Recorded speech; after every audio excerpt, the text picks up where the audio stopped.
Okay, so Chrissy, good conversation, both of you. Chrissy Teigen is done with Twitter. Chrissy said goodbye to the social media platform yesterday. In a series of tweets, Chrissy said that she is too sensitive to deal with all the negativity she receives on the site. She said, quote, "My life goal is to make people happy. The pain I feel when I don't is too much for me. I've always been portrayed as the strong clapback girl, but I'm just not." She added, quote, "My desire to be liked and fear of bleeping people off has made me somebody you didn't sign up for and a different human than I started out here as. Please know all I ever cared about was you." So this is a big deal. I sent this to our group thread last night because we all associate Chrissy Teigen with Twitter. She's the queen of Twitter and the queen of clapback, but it's come at a grave cost to her.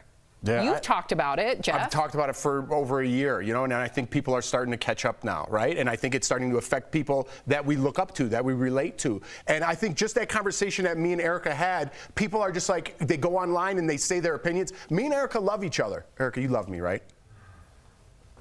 I love you, Jeff. Yeah, but I really do. Like, we have these conversations for everybody at home trying to relate, but then people want to put their opinion in, and then you read that and you go home and you're like, man, I love Erica. Why would they say that I think like this about Erica? And it brings you down, right? And I've taken myself off of social media lately. I've took this from Joe Rogan. If I do post, I post in ghosts, and I don't read any of the comments, right? I don't need to hear what you need to say. I know what my relationship is like with Erica, with you guys, with my wife, with my family, with my friends. I don't need America telling me who I am, and that's why I got off. It weighs on you. Yes, Does it weigh on you, Al? I feel like you can shrug it off. But no, you can't, because I feel like the four of us, and all the hosts, but like the four of us are passionate people about different issues, but just about being good people, good parents, good friends, good coworkers. And when somebody questions and impugns your identity, like all these things that you work for, it hurts. I'm a human being, and if somebody goes, "You really disrespected Erica today on the show," for like an hour, I'll be walking around the kitchen like, what?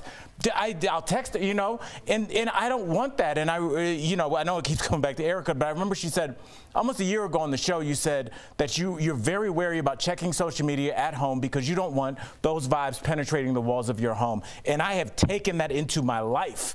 I make sure that when I am at home, I am very prudent about when I check and how long I check messages, because I just don't want to read 2 or 3 that accuse me of something or accuse one of you guys of saying something, and then I'm like, no, it's a lot sometimes. I wonder though, I'm just going to bring in a different element to the conversation, because I wonder if we as human beings focus on that negative, and I think we do, because I know for me, I've noticed a lot of positive aspects of social media as of lately, with my brother-in-law being in the ICU. Yes. I have seen so much powerful affirmation and prayer come from complete strangers, or people share their own story with double lung transplant or transplant that has really been life-saving to me and my family.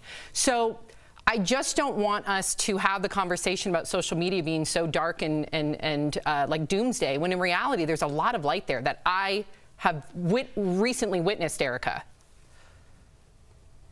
Yeah, no, I mean, I agree with what you're saying. I do think that intent has a lot to do with it as well. When we started the show, it was about having conversations with people who have a mutual respect for each other, not who agree with each other. And I think that these things manifest themselves in our own experiences as individuals. But I'm telling you right here, right now, just because being in media for 20 years, I've been in situations where I've sat across from people who had no respect for me, and consequently, I had no respect for them, and I'm not doing that in my life ever again, professionally or personally. So when we have disagreements, and if one of us crosses or feels like maybe we might have crossed the line, yes, we do check in with each other, because that's the nature of the relationship that we have. I wouldn't be able to have these conversations with somebody who had zero respect for me, or vice versa. Well said.